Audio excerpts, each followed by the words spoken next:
Donc, je vais vous présenter la vulnérabilité des éléments bâtis aux chutes de blocs avec une application. Attends, Oui, c'è un eco che viene ah oui, dal d'accord. momento in cui tu parli. Non so se è un problema forse del microfono che va in dissonanza o qualcosa del genere. Non riescono a, non riescono a comprendere quello che dici per la traduzione.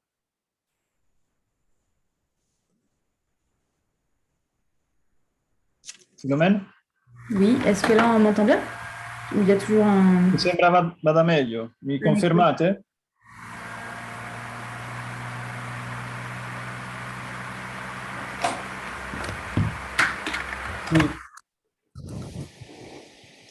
Sì. No, it's okay.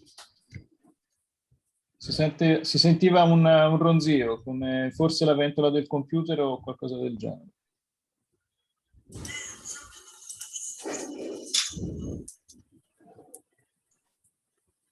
Est-ce que là, c'est bon? Est-ce que je peux aller plus fort? Dites OK, non? Philo, Troppo ton alto micro adesso. génère énormément d'écho. No, prova a abbassare il microfono. Et ahora? Molto meglio. Beaucoup mieux. Perfetto. Ok, Beaucoup mieux. parfait. Parfait, merci. Merci à vous. Et vous voyez mon écran? Oui, Très bien. Donc, je vais commencer ma présentation. Donc, je vais vous présenter la vulnérabilité des éléments bâtis aux chutes de pierre avec une application dans la vallée de l'Ubaye. C'est un travail qu'on a fait à l'INRAE dans le cadre du projet Cheers avec Franck Bourrier et Fred Berger.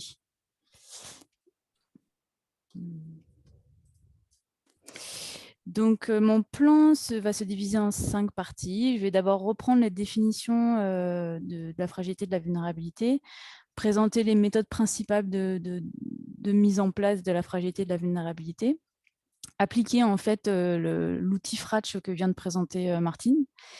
En quatrième partie, je vais vous présenter la mise en place de courbes de vulnérabilité pour un élément en particulier, un four à chaud dans la vallée de l'Ubaye. Et puis, je conclurai et donnerai des perspectives à mon travail. Alors, pour venir sur les définitions, donc dans la communauté de tout ce qui est ingénierie des risques naturels, on fait souvent bien la différence entre la fragilité et la vulnérabilité. La fragilité étant la distribution des pertes physiques en fonction d'une valeur d'une mesure d'intensité, et la vulnérabilité étant la distribution des pertes, toujours en fonction de la mesure d'intensité de l'aléa naturel. Quand je parle de mesure d'intensité, on parle par exemple d'impact, de pression d'impact pour les avalanches de neige, d'accélération spectrale pour les tremblements de terre, ou alors pour les chutes de blocs, ce qui va nous concerner par la suite, de la vitesse du bloc, du diamètre, de l'énergie cinétique, etc.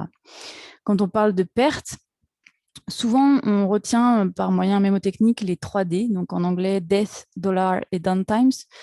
En français, du coup, le nombre de morts, une perte économique estimée en euros ou en dollars, et puis une interruption d'un service ou une interruption d'une industrie, etc. Ce qu'on a vu ce matin, c'est surtout que le patrimoine culturel, en fait, c'est un peu réducteur d'utiliser juste ces valeurs, mais qu'il faut aussi penser aux valeurs historiques, artistiques, spirituelles, etc. Philomène, Oui, dis-moi. désolé pour t'interrompre. Est-ce que tu peux parler un peu plus doucement, s'il te plaît? D'accord.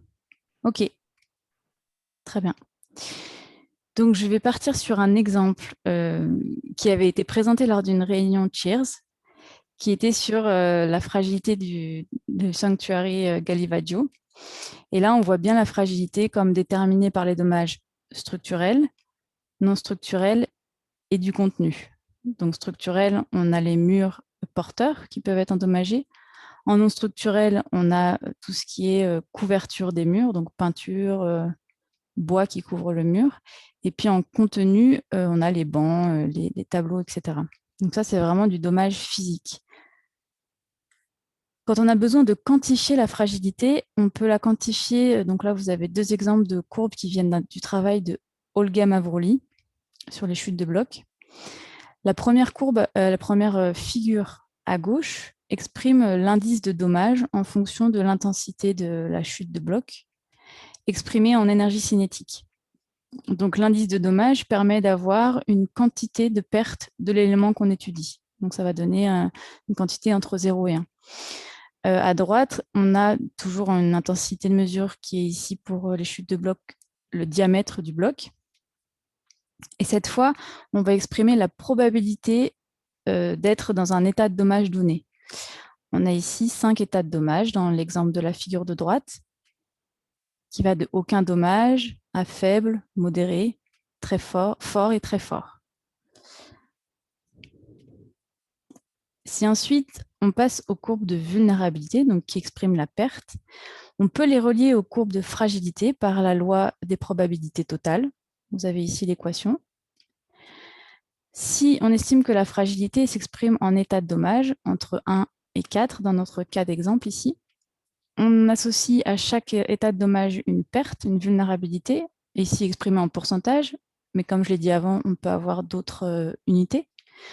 On arrive à obtenir, donc sur la courbe de gauche, la fragilité, on arrive à passer à la vulnérabilité, qui est donc une perte moyenne conditionnée à ici à l'énergie cinétique du bloc. Donc ça, c'était vraiment pour vous rappeler les définitions que moi j'utilise entre fragilité et vulnérabilité. Je vais passer maintenant aux définitions de comment on obtient en fait ces courbes. Donc il y a des approches empiriques qui sont basées sur des bases de données de dommages et qui sont du coup obtenues grâce à des événements d'aléas naturels passés. On a des approches numériques qui sont basées sur des modèles numériques généralement mécaniques qui permettent de prédire la défaillance d'un système ou d'un élément structurel. On a des approches à dire d'experts, donc qui permettent d'utiliser la connaissance des experts pour construire ces fameuses relations de fragilité et de vulnérabilité. Enfin, les méthodes hybrides combinent une de ces trois méthodes. Pour donner des exemples, pour donner un exemple notamment de l'approche empirique sur les données, c'est un travail qui a été fait par une collègue italienne qui travaille au Chili, Chiara Palazzi. Elle a travaillé après le séisme de 2010 au Chili sur l'état des églises dans 2 régions principales qui avaient été touchées. Et en relevant le dommage sur chacune de ces églises, elle a pu les classer en différents états de dommage. En connaissant l'intensité du séisme qui avait subi chacune de ces églises, elle a pu obtenir la première figure que vous avez à gauche. Et puis, on a travaillé ensemble pour ajuster des courbes de fragilité qui permettent d'obtenir des probabilités de défaillance en fonction d'intensité de mesure pour ici des peak ground acceleration entre 0 et 0,8 G. Vous avez ci-dessous la référence, si jamais. Dans le cadre, si on revient à notre cas des chutes de blocs, on a très peu d'événements. Là, j'ai repris le cas du sanctuaire Galivaggio, mais ce n'est pas avec un seul événement qu'on va pouvoir faire des courbes de fragilité. Comme vous avez vu, il faut avoir une grosse base de données. Donc, c'est intéressant d'avoir ce genre d'événement, mais ce n'est pas suffisant. Donc, c'est là où on passe à des approches donc, à dire d'experts, et c'est là où, en fait, je vais montrer comment nous, on a utilisé, dans le cadre des chutes de blocs, l'outil Fratch développé par Martine. Donc, dans la vallée de l'Ubaye, on avait 14 patrimoines culturels d'intérêt, donc soit religieux, vernaculaire, militaire, ou un musée dans le cadre de la ville de Barcelonnette. On les a situés géospatialement. Donc là, je rappelle, si vous avez la France en bleu, dans le sud-est de la France se situe la vallée de l'Ubaye. On les a resitués géospatialement. On est aussi allé sur place, en fait, pour voir dans quel état ils étaient, quelles étaient en fait en réalité les probabilités au-dessus de chute de blocs. Donc là, je vous ai mis quelques exemples de notre visite sur place. Et en revenant au labo, on a fait en fait des cartes de susceptibilité. Des cartes de susceptibilité grâce à l'outil qui s'appelle RockU Mapping, qui a été développé dans le cadre d'un projet Interreg qui s'appelle Rock the Alps. Vous avez le site web en dessous si vous avez envie d'aller voir. Ce projet a développé donc un outil qui permet d'avoir des simulations trajectographiques de blocs au niveau municipal. Donc, pour chaque éléments culturels qui nous intéressaient, on a pu avoir finalement la susceptibilité qu'un bloc l'atteigne. Ce qu'on a eu comme carte, ce que je vous présente là, c'est la carte en fait des blocs qui sont arrivés en fonction de la pente de départ du bloc. Ensuite, comment on a relié ça à l'outil Fratch? Donc, c'est l'outil Fratch, donc, comme vous le rappelez ici et comme l'a déjà rappelé Martine, on a un taux d'exposition entre 0 et 10, entre négligeable et inévitable. Et nous, on voulait relier en fait nos cartes de susceptibilité à ce genre de taux d'exposition. Ce qu'on a fait, c'est quand le bloc n'atteignait pas l'élément, on était à un indice de 0. Quand le bloc atteignait la zone à moins de 25 mètres, on a quand même mis que c'était very unlikely to be exposed, donc une valeur de 2. Et ensuite, si le bloc était atteint par des pentes entre 28 et 42 degrés, l'exposition était possible. Et si par toutes les pentes, il était atteint, on a mis que l'exposition était very likely, donc une valeur de 8. Je vous ai mis ici l'exemple du four à chaud, qui est atteint par toutes les pentes. Donc, il a le plus haut taux d'exposition qu'on a estimé. Et parmi les 14 entités de patrimoine, 5 étaient du coup susceptibles d'être atteints par l'aléa rocheux. Ensuite, dans la catégorie mesures en place, qu'a de nouveau décrite Martine tout à l'heure, comment on a fait pour estimer cette catégorie? C'est qu'en visitant sur place, on a vu par exemple que le fort militaire, il avait des protections, des quelques filets en fait en amont qui permettaient au bloc de ne pas arriver directement sur le fort. Et on sait aussi, grâce à notre visite avec des experts sur site, qu'il y avait en fait, ils purgeaient régulièrement les blocs instables au-dessus du fort. Donc, les mesures en place, on a estimé qu'il y avait quelques mesures en place voilà, dans la catégorie. Pour le cas de l'église Saint-Nicolas de Myre, là, on a estimé que, vu qu'en fait, il y a un rang de maisons entre la pente et l'église, on pouvait considérer que c'était comme une espèce de mesure de protection. Pour définir la vulnérabilité de ces éléments, on a utilisé un article de Valero, que vous avez en dessous aussi, la référence. Et en fait, on s'est basé sur 3 critères. La qualité qu'on estimait de la maçonnerie, le nombre de travées ou de portées de la structure et l'analyse d'événements passés qui pouvaient nous apporter de l'information. Donc, pour les églises, on a estimé que la qualité de la maçonnerie était modérée. Pour le fort militaire, on a estimé qu'elle était forte. Et pour le four à chaud, je ne sais pas si vous avez déjà montré une photo, mais c'est en fait une structure qui est faite sans ingénierie. Donc, on a estimé que la qualité de la maçonnerie était faible.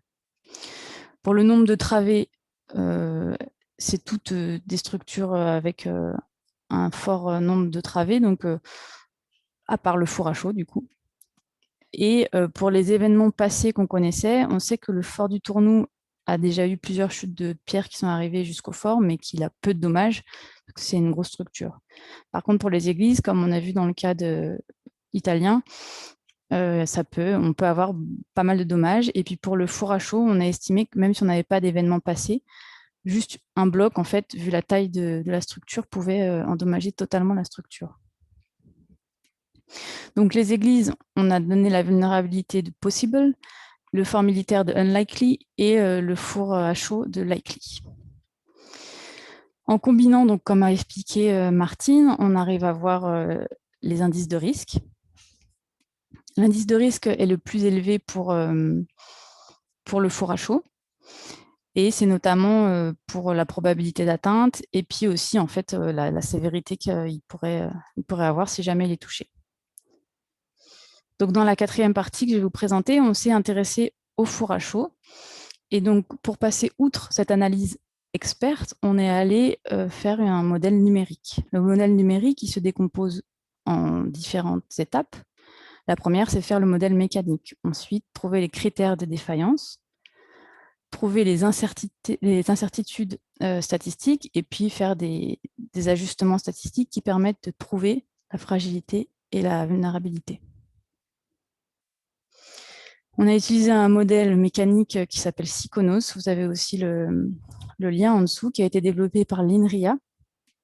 Ça permet en fait de faire, c'est comme un modèle d'éléments discrets avec des éléments solides, rigides, et une friction de Coulomb en fait entre ces éléments. Donc on a reconstruit, comme vous le voyez ci-dessous, le four à chaud avec les petites briques qui le composent. Et ce qu'on a fait, c'est qu'on a impacté des blocs directement. Ce qu'on s'est dit, c'est comment on définit les critères de défaillance de ce four. Donc, soit il peut y avoir un déplacement de quelques briques, comme ici. Donc, c'est un premier état de dommage faible. Soit on a des briques qui tombent dues à l'impact. C'est un deuxième état de dommage. Soit comme troisième état de dommage, on a non seulement à un niveau de l'impact les briques qui tombent, mais aussi tout autour, on a une ruine de la structure. On a donc fait une campagne de mesure, avec différentes vitesses d'impact de nos blocs, entre 10 mètres par seconde jusqu'à 40 mètres seconde, par pas de 10. Et ça nous a permis, en fait, en comptant le nombre de briques qui tombaient, d'estimer dans quel état de dommage le four à chaud était. L'incertitude d'entrée de notre modèle, c'était où va impacter le bloc sur le four à chaud. Donc ça, c'était notre incertitude. Et les ajustements statistiques, on les a fait grâce à des distributions log normales. Donc ça nous permet, en fait, en fonction d'une vitesse du bloc, d'obtenir la probabilité qu'il soit dans un état de dommage 0, 1 ou 2. Ce qu'on n'a pas fait, mais c'est une des perspectives, c'est calculer le risque d'une manière continue, plus dans le cadre d'une matrice, comme on a pu le voir dans l'outil de Fratch. Je ne vais pas vous le redécrire là, je l'avais décrit, je pense, anciennement. Et c'est surtout ce qu'il faut retenir, en fait, c'est que ces approches risques permettent d'avoir des valeurs continues sur toute une gamme d'intensité, sur toute une gamme de pertes. Et en injectant en fait une mesure de protection, on peut aussi trouver une mesure de protection optimale qui va minimiser ce risque. Pour conclure, donc je vous ai présenté les trois principales méthodes pour obtenir les courbes de fragilité et vulnérabilité. En fait, quand on regarde dans la pratique, l'approche à dire d'experts permet d'obtenir une vulnérabilité à un risque sur une zone très étendue et en ayant peu de données, en ayant quand même un peu de données, mais assez peu, alors que l'approche empirique, comme je vous ai montré dans le cas du séisme, on a besoin d'avoir une base de données de dommages qui est étendue. Et donc, dans notre cas des chutes de blocs, c'était impossible. Donc, l'approche numérique qui est assez prometteuse est là, qui nous montre bien que pour un élément isolé, on peut la mettre en place, mais que pour une étude sur toute une zone géographique, on ne pourrait pas mettre ça en place. Donc voilà, c'est les différents avantages et inconvénients de ces approches. La quantification du risque et l'optimisation des mesures, c'est un travail qu'on est en train de faire en ce moment. Voilà, je pense avoir terminé ici. J'espère que je n'ai pas allé trop vite. Merci de votre attention.